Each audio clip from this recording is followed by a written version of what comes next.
Sumainyo ang Panginoon. At sumaiyo rin. Ang mabuting balita ng Panginoon ayon kay San Marcos. Papuri sa iyo, Panginoon. Noong panahong iyon, nang paalis na si Jesus ay may isang lalaking patakbong lumapit, lumuhod sa harapan niya at nagtanong, "Mabuting guro, ano po ang dapat kong gawin upang magkamit ng buhay na walang hanggan?"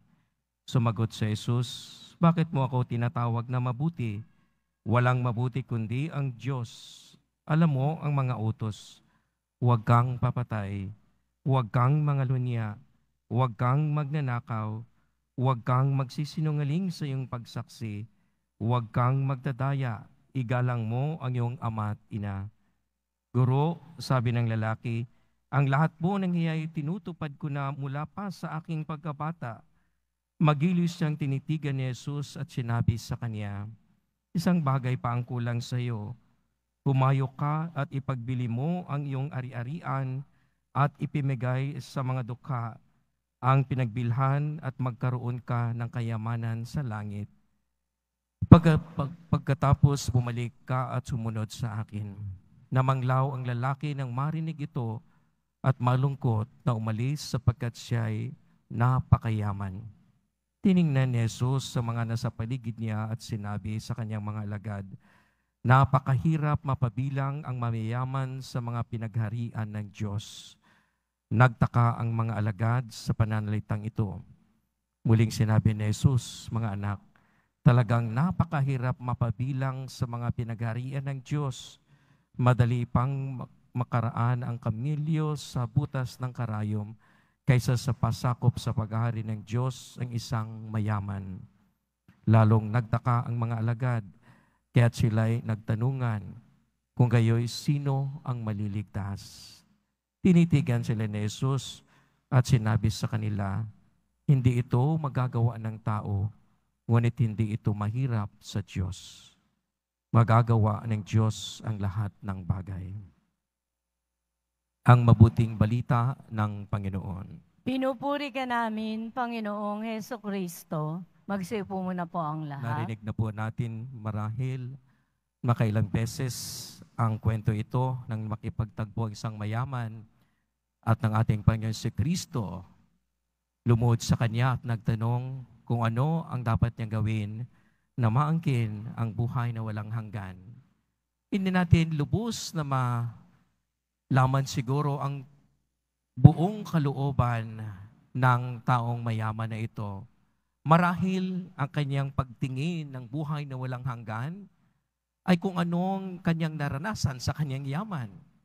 Marami po sa atin na halimbawa ay mayaman na, madalas nating marinig, lalo na ang kanilang pinanggilingan ay hirap at danas ng kahirapan, at sasabihin nila, "Ayoko nang bumalik sa aking pinagdaanan, ayoko nang bumalik sa aking kung ano man ang karanasan kong paghirap." Halos lahat po ng mga yumaman ayaw nang bumalik. Mas gusto na nila. Maging sa kanilang anak ay gusto nilang ayaw maranasan yung hirap. Marahil ito yung tukso ng mayaman na ito. Hindi pa siguro kung papaano ang buhay, ang pananahan ng Diyos, ang kanyang maranasan ng lubos na kagalakan, kundi papaano pa siguro mananatili sa kanya ang yaman, ang buhay na walang hanggan. Sisters and brothers, we have to understand that many of what we ask, ang madalas po nating hinihingi kung di natin ito consciously at we are not aware po, lahat marahil ay accessories. Gusto mo ng yaman, gusto mo ng kotse, gusto mo ng ganitong bagay, pero nakakalimutan natin ang lalim ng atin mismong buhay na hindi na natin nakikita dahil marami po, maging sa mga mayayaman, ay bakit dumudulog pa rin sila sa Diyos dahil naghahanap pa rin sila ng kagalakan, katuparan at ganap ng kanilang buhay. Napakatalinghaga. Tayo po'y naglalakbay sa mundong ito. At sa ating paglalakbay, meron tayong tunguhin. Kaya nga lang po, madami sa atin na talagang gusto nang pumunta kaagad sa tunguhin na ito at ayaw nating makita o pagdaanan yung proseso ng ating tutunguhin. Natulad po halimbawa na gustong-gusto natin ng bulaklak. Gusto natin pumunta kaagad ng dangwa, pero hindi natin nakikita na sa proseso ng makita at maamoy natin ang bulaklak at mahawakan, meron po niyang pinagdaanan. Merong nilalagyan ng abuno, pinagdidiligan, pinasikatan ng araw, at lahat pong iyan ay hindi po yan automatic. You have to go through the process. Marami po sa atin ayaw nang dumaan sa prosesong ito dahil alam po natin mahirap ito, magiging magsakripisyo tayo.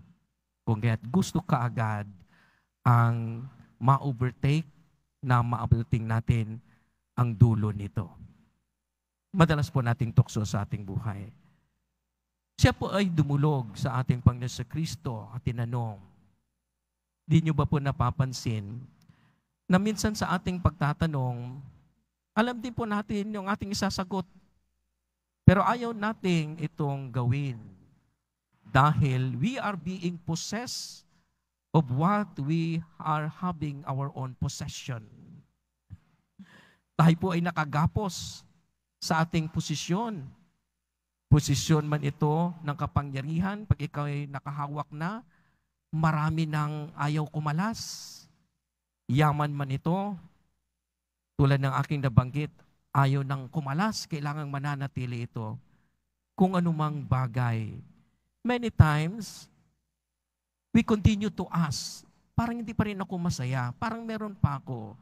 Because many times also, we are being possessed of our own possession kaya hindi tayo nakalubusang makaranas ng kalubos na kagalakan, pananahan ng Diyos na meron pa tayong ibang hinahanap.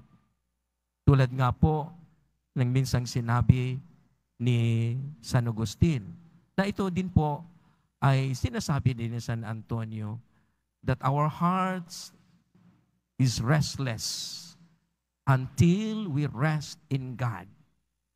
Tayo po ay hindi makapagpahinga ang ating mga puso hanggat hindi ito mananahan sa Diyos. Kung atin pong titingnan, what we are aiming for, kung ano yung ating mga ambisyon, meron po itong kaakibat na mga struggles. The more you ask for this, the more you continue to struggle for this. Kung inyo pong naobserbahan. So, ibig sabihin, hindi po hiwalay kung ano man yung pong gusto nyong makamit sa buhay, where in fact, ang gustong makamit nito sa buhay, na sabi ko nga, most of these are just accessories to life, and that's not really pertain to what life is. And that life that we have to be retained in this, that God is in us. Kaya kahit na anong struggle mo, parang napapagod ka. Kahit na anong dinadanas mo, tiyaga at gano pa man, parang hindi ka pa rin nakukontento dahil hindi mananahan ang Diyos sa iyo. Ano po ang hamon sa atin? Dahil nung sinabihan ng ating Panginoon Kristo, nasunod mo ng lahat, ng 10 utos, mula pa naman. Isa na lang ang kailangan mo. Ipagbili mo ang lahat ng ari-arian mo at ipagbigay. So sa hinahangad niyang kagalakan, ang makamit, ang buhay na walang hanggan, siya'y umalis na lungkot. Alam na po natin, dahil ayaw niyang bitiwan ang kanyang yaman, kung kaya't hindi siya malaya. Kung atin pong titingnan, ang lahat ng buhay ng mga banal, sila po ay nagiging malaya, nakamit ang kagalakang lubos at pananahan ng Diyos sa kanilang buhay nang dahil naibigay nila kung ano ang kanilang nakagapos sa kanilang buhay.